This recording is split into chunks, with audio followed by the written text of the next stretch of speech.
Light house foundation वेद व्यक्तित्वाचा या कार्यक्रमामध्ये आपल्या सर्वांचं सहर्ष स्वागत. फाउंडेशनच्या वतीनं वेगवेगळ्या क्षेत्रात काम करणाऱ्या लोकांच्या आम्ही मुलाखती घेतोय.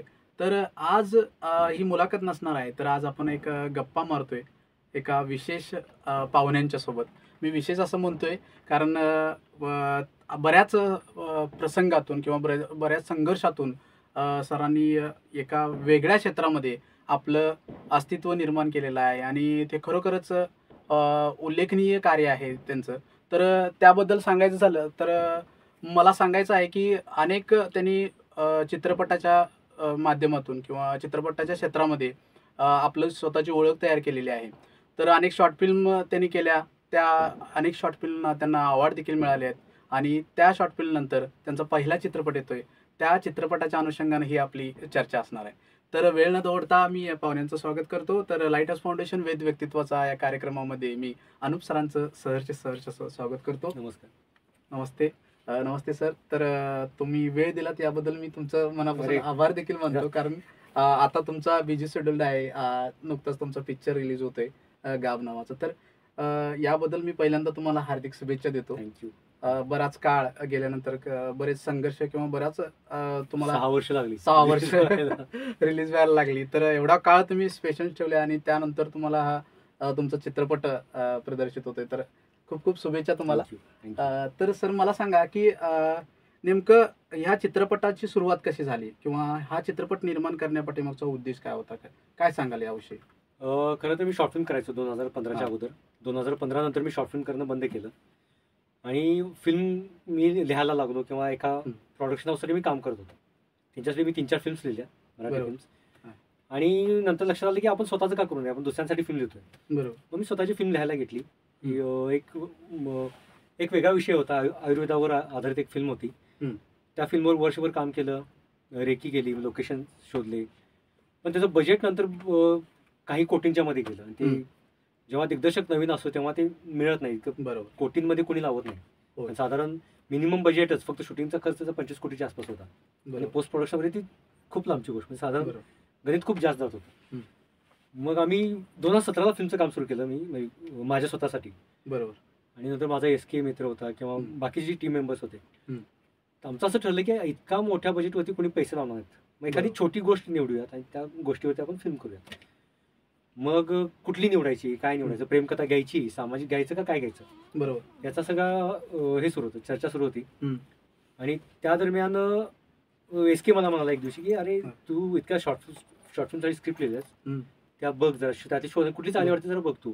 मग एक रात्री मी बसलो आणि शोधत असताना चंद्री नावाची एक मला कथा सापडली, जी मी शॉर्ट फिल्मसाठी लिहिलेली होती. 2013 साली लिहिलेली. तेव्हा मी स्त्री भ्रूण हत्येवरची एक फिल्म करत होतो, प्रॉमिस नावाची. मग त्या अनुषंगानं मी 4-5 कन्सेप्ट लिहून ठेवलेल्या आणि ही तशी बजेट वाईज जास्त जात होती म्हणून ही बाजूला ठेवलेली. मग विचार केला की यार ह्याच्यावरती का करू नये. पण मुद्दा असा होता की मग परत सामाजिकच फिल्म करायची का. बरोबर. कारण लोक गंभीर विषय बघायला तर येत नाही. शॉर्ट फिल्म वेगळा विषय, पण गंभीर विषय बघायला 200 रुपये घालून कोणी थिएटरमध्ये येत नाही. मग थोडंसं फार्सिकल अंगाने म्हटलं आपण याच्यावर कॉमेडी थोडीशी एक अशा पद्धतीने आपण मांडूया. मग डिसेंबर 2018ला मी गाबचा पहिला ड्राफ्ट लिहिला. बरोबर. 19च्या होळीला गाणी रेकॉर्ड झाली फिल्मची आणि 19ला आम्ही शूटिंग करणार होतो, पण तेव्हा पूर आला. बरोबर. आणि आमच्या SKनं सेट उभा केलेला तो, ते थोडंसं जे काही काम केलं होतं ते पाण्यात सगळं वाहून गेलं. मग परत थांबलो, मग करायचं नाही करायचं, कारण बजेट आमचं लिमिटेड होतं सुरुवातीला. म्हणजे आमचे प्रोड्युसर आहेत मंगेश गोटुरे, ते अगदी काही मोजक्या लाखांमध्ये करायचं आमचं फिल्म ठरलेलं होतं की बाबा नाही खर्च करायचा. पण जसं जसं लोक यात इन्व्हॉल्व्ह होत गेली, फुलवा खामकर, वीरजोळ पाटील किंवा मोठमोठी नावं, आनंद शिंदेपासून सगळी नावं येत गेली, त्याचं बजेट वाढत गेलं. किंवा कॅमेरा, ॲरी कॅमेरा आम्ही वापरला. बरोबर. जनरली सैराटसारखा चित्रपट पण रेड कॅमेरावरती शूट होतो, पण आम्ही नाही म्हटलं आपण चांगला कुठला कॅमेरा आहे तो कॅमेरा वापरायचा. बरोबर. याबद्दल मंगेशचे आभार प्रोड्युसरचे. बरोबर. की त्यानं बेस्ट जे काही टेक्निकल गोष्टी आहेत त्या वापरायला आम्हाला सपोर्ट केला. मग फायनली करायचं ठरलं आणि मग आम्ही 2020च्या संक्रांतीला ठरवलं की आता फिल्म आपण फेब्रुवारीपासून करायची. 7 फेब्रुवारीला आमचं शूटिंग सुरू झालं. शूटिंगचं पहिलं शेड्यूल संपलं, त्यात लगेच कोविड झाला. वर्षभर काही आमचे टीममधले 1-2 लोक एक्सपायर झाले त्या दरम्यान. घरी सगळ्यांचे इश्यू होते. बरोबर. माझ्या घरी इश्यू होते कोविडमुळं. मग त्यामुळे परत वर्षभर पिक्चर थांबला. परत दुसऱ्या वर्षी 7 फेब्रुवारीलाच पण आम्ही सेकंड शेड्यूल होतो. गाण्याचं जे शेड्यूल शिल्लक होतं, बरोबर. काही सीन शिल्लक होते, हम्म. ते शेड्यूल झालं. परत कोविडनं लॉकडाऊन झालं. मग बरोबर. ते वर्ष परत तसंच गेलो वाया. हम्म. मग फायनली पिक्चर डिसेंबर 2022ला सेन्सॉर झाला आणि रिलीजसाठी तयार झाला. मग बरोबर. मागचं वर्षभर आम्ही फिल्म वेगवेगळ्या फिल्म फेस्टिवलला फिल्म फिरवली, बरोबर. पुरस्कार मिळाले, फिल्मला काही अप्रिसिएशन झालं चांगलं. बरोबर. फायनली फिल्म रिलीजसाठी तयार आणि येत्या 21 जूनला फिल्म रिलीज होतीये. तर माझी प्रेक्षकांना विनंती आहे की थिएटरमध्ये जाऊन बघा, पायरसी करू नका बरोबर. आणि OTTवर येण्याची वाट बघू नका. आणि आम्ही फिल्म मीडियम फिल्मच्या दृष्टिकोनातच केलं होतं, पडद्यासाठीच फिल्म केले. तर बरोबर. त्या हॉलमध्ये जाऊन तुम्ही फिल्म बघावं असं माझं सगळ्यांना अपील आहे या अरे निमित्ताने. खूप छान सर. म्हणजे एकंदरीत तुमचा हा गावचा प्रवास तुम्ही सांगितला. हो. तर गावची थीम काय आहे सर, म्हणजे काय आहे, प्रेक्षकांनी का बघावी, काय ओके. सांगाल याविषयी? एक तर सामाजिक जरी विषय असला तरी तो आम्ही हा. सामाजिक पद्धतीने मांडलेला नाहीये. हम्म. ते विनोदी अंगाने त्याची मांडणी केली आहे. बरोबर. एक 35 वर्षाचा मुलगा आहे हम्म. दादू नावाचा, ज्याचं लग्न होत नाहीये. हा. लग्नासाठी मुली शोधतोय, तो मुली मिळत नाहीये. बरोबर. आणि आजीच्या हट्टापायी त्यानं घरी म्हैस आणलेली आहे. हम्म. आणि म्हैस माजाला येते, ओपला येते. बरोबर. आणि आजी उठ्ठा बरसा टोमणे मारत असते की स्वतः पण लग्न करणं आणि माझ्या म्हशीला पण गाप घालणं. हम्म. आजीच्या टोमण्यानं वैतागतोय आणि हा रेडा शोधायला बाहेर पडतोय. बरोबर. आणि आज परिस्थिती अशी आहे बरोबर. की 10 खेड्यांच्या मध्ये मिळून एकच रेडा असतो. हम्म. की रेड्याचा काय उपयोग नाही, लोक मारून टाकतात बरोबर. रेड्याला. मग तो जिथं येतो, ज्या गावामध्ये येतो, तर त्या गावातली मुलगी त्या रेड्याची मालकीन हा. त्या रेड्यासोबत पळून गेलेली असते. हम्म. आणि हा वेडा उचलतो की अरे मग इथं मला लग्नाला मुली मिळणार. हम्म. म्हणजे मुलं मुली पळून जातात. बरोबर. हल्ली मुलं आणि मुलगी पण पळून जातात लग्नाला. बरोबर. हे काय म्हणतात, तू पोरगी रेड्यासोबत पळून गेली मी असताना. हम्म. मग ते त्यांना शोधायचा वेडा उचलतोय. बरोबर. मी शोधून काढणार या बरोबर. दोघांना. आणि मग तो जो काय त्याचा 1 दिवसाचा प्रवास आहे त्या शोधण्याचा, बरोबर. त्या प्रवासाची कथा म्हणजे गाव. म्हणजे मुळात एक असा मुलगा की ज्याला सगळा गाव टोणगा म्हणते, रेडा म्हणते. हम्म. त्या रेड्याचा खरा रेडा शोधताना एक माणूस म्हणून त्याचा जो काय प्रवास होतो, बरोबर. त्या प्रवासाची कथा म्हणजे गाव. गाव. अरे वा. हे कुठे मेलोड्रामा नाहीये, हा. कुठेही कमरेखालचे विनोद नाहीये. बरोबर. आपल्या लाईफमध्ये जसं काय सुरू असते तसं अगदी बरोबर. त्या पद्धतीने जितकं सिम्पल ठेवता येईल वातावरण, बरोबर. तितकं छान. लोकांना असं वाटावं की ज्यांनी फिल्म बघितली त्यांचं असं मत आहे की अरे तुम्ही शूटिंग केलं असं नाही वाटत. असं वाटतं की तुम्ही लपून कॅमेरा लावले आणि त्यांचं तुम्ही शूटिंग केलं. बरोबर. हे आमच्यासाठी कॉम्प्लिमेंट आहे ऍक्च्युली. बरोबर. इतकं नॅचरल, जितकं नॅचरल करता येईल बरोबर. तितकं नॅचरल शूटिंग करायचा प्रयत्न केला. अरे वा. म्हणजे लोक जेव्हा विचारतात की अरे तुम्ही पिक्चरला खर्च केलाय का नाही, हा. साधे कपडे आहेत हेच केलाय, तो खर्च कुठे दिसत नाही आम्ही केलेला. हा. हा. हे त्यातलं सगळ्यात महत्वाचं वैशिष्ट्य. बरोबर. आणि यात खूप मोठा वाटा आहे SK जो आमचा मित्र एक्सपायर झाला. बरोबर. त्याने इतक्या छान पद्धतीनं आर्ट डिरेक्शन या चित्रपटाचं केलं की हम्म. त्याने जे सेट उभे केले ते कुठेही वाटणार की ते नॅचरल म्हणजे आर्टिफिशियल आहेत असं कुठेही तुम्हाला वाटणार नाही. किंवा रंगसंगती असेल प्रत्येक गोष्टीची त्यानं जे काय बारकावे भरलेत किंवा प्रोडक्शनचं पण त्यानं काम केलं SKनं. तर त्यानं ज्या पद्धतीने सगळं प्रोडक्शन कमी बजेटमध्ये त्यानं जे काय बसवलं आर्ट डिरेक्शन वगैरे असेल ते खूपच वरच्या लेवलचं आहे. अरे वा. आणि वाईट इतकंच वाटतं की तो स्वतःचा पहिला पिक्चर बघायला तो आज हयात नाहीये. बरोबर. अगोदर असिस्टंट त्यानं काम केलं हा. बाहेरच्या प्रोजेक्टना, सैराट फॅन्ड्री असेल, बरोबर. जनगणमन असेल. पण ही त्याची पहिली सोलो फिल्म होती दिग्दर्शक म्हणून, कला दिग्दर्शक म्हणून. आणि आज तोच ती फिल्म बघायला हयात नाही. ही मात्र खंत आयुष्यभर राहील आम्हाला हो. सगळ्यांना. म्हणजे तुमची जोडी SK आणि तुमची जोडी काय असायची? 17 वर्ष आम्ही 17 एकत्र होतो. 17 वर्ष एकत्र होतो. तर मला सांगा सर की असं कोणता प्रसंग होता की तो तुम्हाला सांगायला आवडेल शूटिंगच्या दरम्यानचा? शूटिंगच्या दरम्यानचा एक मजेशीर किस्सा असा आहे हा. की दादू नावाचं ज्यांनी कैलास वाघमारे यांचे काम केलंय आणि त्याचा एक मित्र आहे जना नावाचा, म्हणजे विकास पाटील अभिनेते, त्यांनी काम केलंय. आणि हा दादू सुरुवातीपासून प्रेमाच्या विरुद्ध आहे की प्रेम काय झूट असतं, पोरीच्या नादाला लागायचं, आयुष्य वाट लागतं या तत्वज्ञान. आणि जण्या दर महिन्याला नवीन पोरीच्या प्रेमात पडणारा पोरगा. आणि एकदा जेव्हा आमच्या हिरोईनला पहिल्यांदा बघतो तेव्हा तो वेडा होतो की नाही अरे जण्या बरोबर होतं, म्हणजे प्रेम नावाची काही गोष्ट असते, काय आयुष्यात छिनबिन झालंय असं त्याचं. आणि त्याच्या आदल्याच दिवशी त्यानं जण्याला थोबाडीत मारलं असं की असलं प्रेम झूट असतंय, डोक्यात खूळ काढून टाक आणि आई बाप तुझा पोरगी बघायला लग्न ठरवून टाक. आणि दुसऱ्या दिवशी सकाळी त्याला आवडणारी पोरगी पळून पोतात घालून घेऊन येतोय. आणि तो घेऊन येतोय तेव्हा त्याचं लग्न ठरवायचं सुरू असतं. आणि जी मुलगी पोतात होती शिवानी नावाची ऍक्ट्रेस, गडिंग्लजचीच आहे, तिला सांगितलं की हळू थोबाडीत मारायची. आणि भावनेच्या मारा तिने इतकं जोरात थोबाडीत मारली की सगळ्यांनी शूटिंग थांबवलं, कोणी पिंड ऑफ झाले. आणि रात्री 11 वाजता सीन सुरू होता, म्हणजे 11ला सुरू होतं पण आम्ही दिवसाचं लाइटिंग केलं होतं, दिवसा सुरू आहे असं. इतकी थोबाडीत मारली सगळे, म्हणजे आता सगळ्यांना भीती वाटली आता काय होणार. कैलासला लिटरल मी शूटिंगच्या लोकेशन स्पॉट पासून 30-45 फुट 30-40 फुटावर मी बसलेलो मॉनिटरला हा, हा. सीन बघत. तिथं पण खाडकून आवाज आला. सगळे जागी थांबले. कॅमेरामधनं कॅमेरा सोडला, बाकी सगळे थांबले, सगळे अवाक झाले. कारण कैलास सगळा मोठा ऍक्टर, त्याला इतक्या जोरात थोबाडीत मारला. आता वाटलं एकदा चिडणार तेव्हा तो तिला थोबाडीत मारणार किंवा आता हे शूटिंग थांबलं परत होणारच नाही. मला मी आणि मंगेश दोघं पण घाबरलो. पण ते मंगेशने एकदम लाईट केलं. ते म्हणजे बाळा इतक्या जोरात नाही मारायचं, हे नाटक असतं आणि फक्त तू ऍक्टिंग कर मारल्याचं, ते आवाज ते देतील. बरोबर. ती पण घाबरलेली. परत दुसरा टेक झाला. दुसऱ्या टेकला पण जोरात जोरात थोबाडीत मारली. पण ते त्यात इतकी घुसायची की तिथं लाल अक्षर कैलास लाल अक्षरशः लाल झाला. तरी पण कैलास ना बाळा हळू मारायचं, नाटक करायचं असते आपल्याला.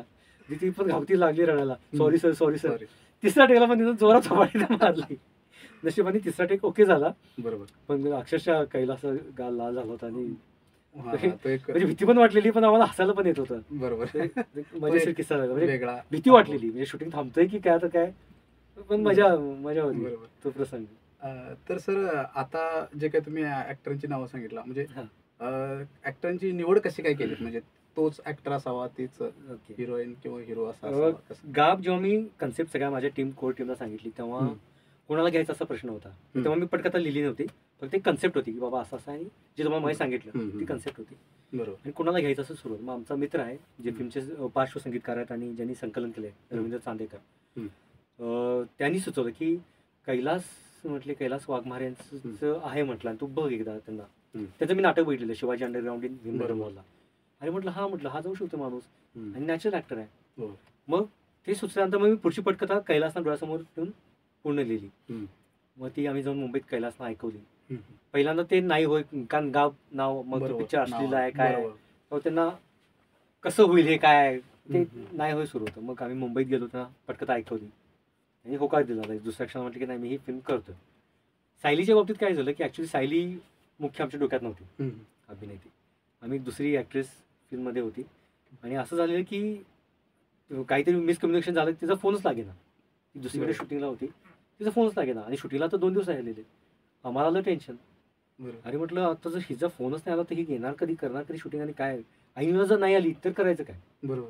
आम्ही सगळेच माझे कॉस्ट्युम डिझायनर बाकी SK वगैरे आम्ही सगळे हॉलमध्ये ऑफिसमध्ये बसलो होतो चर्चा करत.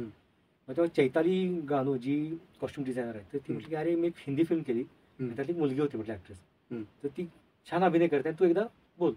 त्यांनी फोन लावला आणि तिला ऑडिशन मागवली. सायलीनं पण लगेच इन्स्टंटली 15व्या मिनिटाला मला ऑडिशन पाठवली. फिल्ममधला एक सीन करून तिने लगेच पाठवलं. आणि परत रात्री जाऊन त्या फिल्ममधला ऍक्च्युअली एक सीन तिनं करून, ती जेवती वगैरे तसा जो माहोल होता त्या तसा माहोल करून तिनं आणखी एक सीन पाठवला. तिचं डेडिकेशन होतं, ते सगळ्यात जास्त भावलं की यार ही खूप डेडिकेटेडली हिनं काम केलं.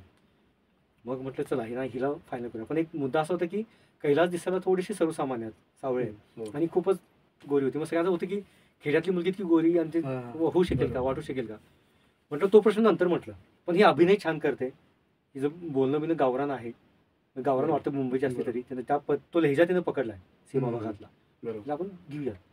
तर तिनं ज्या पद्धतीनं फिल्ममध्ये काम केलं ते म्हणजे अतिशय, तुम्हाला वाटणार नाही की पालीला घाबरणारी मुलगी, तिथं त्या रेड्यासोबत तिनं ज्या पद्धतीनं तिनं काम केलंय. तेव्हा स्वतः सेटवरती रेडा लावायचं पण काम करायचे, म्हणजे शूटिंगच्या 1 दिवस अगोदर इतकी ती सगळं तिनं आत्मसात केलं. कुठेही लाज न बाळगता किंवा कुठल्याही गोष्टीत इगोन दाखवता ते तिनं छान पद्धतीनं कॉपरेट केलं. बरोबर. त्यामुळं बाकीचे म्हणजे कलाकार आहेत, चिन्या असेल, उमेश बोळके असतील, हे लिहिताना माझ्या डोक्यात होते, हे सगळे मित्रच आहेत. बरोबर. वसुंधरा पोखरणकर मॅडम असतील किंवा श्रद्धा मॅडम असतील, हे चंदू सरांनी काम केलंय, ज्यांनी संगीताने गीतं लिहिले. ही पात्र लिहिताना माझ्या डोक्यात होती. बरोबर. तेव्हा मेन 2 पात्रांचा इश्यू होता. तेव्हा ही जेव्हा फायनल झाली तेव्हा मग ती जिवंत होत गेली पात्र. बरोबर. ते नॅचरल वाटतं त्यामुळे ती पात्र. एक असं विचारायचं होतं की एकंदरीत हा गाब असं का नाव दिलं म्हणजे चित्रपटाला एक शेवट? त्या मुळातच तो रेडा आपला जो हिरो आहे तो म्हशीला गाब घालण्यासाठी म्हशीला गाब घालायचा. बरोबर. आणि हा जो गाब आहे हा फक्त शारीरिक नाही आहे. बरोबर. चित्रपटात जरी गाब असलं म्हणजे लोकांना कदाचित बरंच असलं की अरे हा अश्लील नाव वाटतंय किंवा हे वाटतंय, गाब म्हणजे काय, हे फक्त ते गाब ही शारीरिक प्रक्रिया नाही आहे, तर तो गाब म्हणजे काय नवीन जीवाची निर्मिती होणं एक अशा पद्धतीनं. तर फक्त तो गाब शारीरिक नाही आहे, तो वैचारिक गाब पण आहे. बरोबर. म्हणजे आमचा हिरो पण आहे, त्याला पण लोक रेडा म्हणतात. आणि हम्म. त्या जर्नीमध्ये, त्या खरा रेडा शोधताना त्याचा जो काही जर्नी आहे, त्या जर्नीमध्ये त्याचा पण एक पुनर्जन्म होतोय. तो स्वतःला नव्यानं ओळखतोय. बरोबर. त्याच्या आयुष्यामध्ये काही एक प्रॉब्लेम आहे, तो प्रॉब्लेम काही मी सांगणार नाही, लोकांनी तो पडद्यावर जाऊन बघावा. बरोबर. तर तो एक इश्यू आहे त्याच्या आयुष्यातला, त्याला तो कायम त्यामध्ये डिप्रेस आहे, हा. कायम नकारात्मक आहे. हम्म. मग त्या प्रवासातला कळतं की मी किती चुकीचा होतो, आणि मी ज्यांना नावं ठेवत होती त्या लोकांचं आयुष्य त्यांनी आपल्यासाठी सगळं आयुष्य जे काही आहे ते सगळं आपल्यासाठी झिजवलं, आणि आपण किती चुकीचे होतो त्याचा एक नवीन जन्म आहे त्या हिरोचा. बरोबर. ह्या सगळ्याच्या अनुषंगानं आता जरी लोकांना, प्रेक्षकांना हे नाव अश्लील वाटत असेल, बरोबर. पण फिल्म बघितल्यानंतर त्यांना कळेल की हे बाबा हे प्रॉपर नाव आहे. येऊन कैलासना पण असं वाटतं की अरे काय हे अश्लील नाव किंवा हे. बरोबर. पण त्यांनी पण स्वतः मान्य केलं की जेव्हा ही पटकथा ऐकली तेव्हा हे नाव, हे या नावाशिवाय दुसरं कुठलं प्रॉपर नाव असूच शकत नाही. बरोबर. हे प्रेक्षकांना पण जेव्हा ते फिल्म बघतील तेव्हा पण कळेल की हे अतिशय योग्य आणि सुटेबल नाव, चित्रपटाचं नाव आहे. अरे वा. तर या चित्रपटाचे गाणी देखील तुम्ही आता रिलीज झाली. हो. तर छान, आनंद शिंदेचा देखील आवाज आहे, खूप छान गाणे आहेत. तर गाण्यांच्या विषयी काय सांगाल यामध्ये? गाण्यांचं सगळं श्रेय आमचे चंद्रशेखर जनवाडे बेनाडीचेच आहेत. आपल्या बरोबर. हर हुन्नरी कलाकार आहे, अतिशय छान. म्हणजे ज्या दिवशी आमचं पटकथेचं वाचन झालं, तर त्या दिवशी जाताना कोल्हापूरच्या आमच्या मित्राच्या स्टुडिओमध्ये झालं होतं, रवीच्या स्टुडिओमध्ये वाचन झालं. मी निपाणीला आलो आणि ते बेनाडीला जात होते, आणि म्हणजे मी 4 व्हीलर मधून आलो, ते 2 व्हीलरनी मधून जाणार होते. आणि मी पोचतोय तो पण त्यांचा फोन आला की अनुपजी म्हटले मला काहीतरी सुचलंय आणि मी घरी येतो म्हटले तुमच्या. अरे म्हटलं आत्ता नाही, उद्या बोलूया. नाही म्हटलं मी आलोच आता. ते परस्पर घरी आले आणि त्यांनी 4 वेळा ऐकवल्या, आणि इतक्या सुंदरच्या होत्या. जे गाणं तर आऊट झाले वसाडी या शिवारात, त्या 4 वेळी त्यांनी ऐकवल्या. आणि म्हटलं भंडार आहे म्हटलं. ते खुश होऊन माणूस गेला, आणि रातोरात त्यांना दोन्ही गाणी लिहिली, त्यांना चाली बसवल्या. अरे वा. दुसऱ्या सकाळी त्यांचा सकाळी परत 6-6:30 फोन, म्हणजे या म्हटलं आपण कोल्हापूर ऑफिसला भेटूया आणि मला तुम्हाला काहीतरी ऐकवायचं आहे. बरोबर. मी आणि एसकी गेलो, तर त्यांनी गाणी ऐकवली आणि म्हणजे ठार वेळे झालो. म्हणजे त्या गाण्यांच्यामुळे आम्हाला असं झालं की अरे आता पिक्चर करायलाच लागतो आता. बरोबर. बरोबर. आणि लोकांनी ज्या पद्धतीनं आता त्याला हे करतायत, उचलून धरतायत, किंवा ज्या पद्धतीने रील होत आहेत, बरोबर, ते खूपच इंटरेस्टिंग आहे. आणि या गाण्याचं सगळं श्रेय चंद्रशेखर जनवाडे यांना द्यायलाच हवं. आनंदजींच्या विषयी काय सांगाल? म्हणजे आनंदजी गाण्यासाठी तयार झाले कसे? आम्ही त्यांना पुण्याला भेटायला गेलो होतो, आणि त्यांचं पहिला बाबा त्यांना सांगितलं की अशी थीम आहे आणि रेडा मशीवचं गाणं आहे. बरोबर. ते पहिला नकार होता, अरे काय रेडा मशी आणि काय असं काय गाणं होऊ शकते काय. आणि त्याचं गाणं ऐकवलं, आणि गाणं ऐकवलं म्हटलं हे गाणं मीच म्हणणार म्हटलं. तुम्ही बजेट काय कमी जास्त करा, गाणं मीच म्हणणार.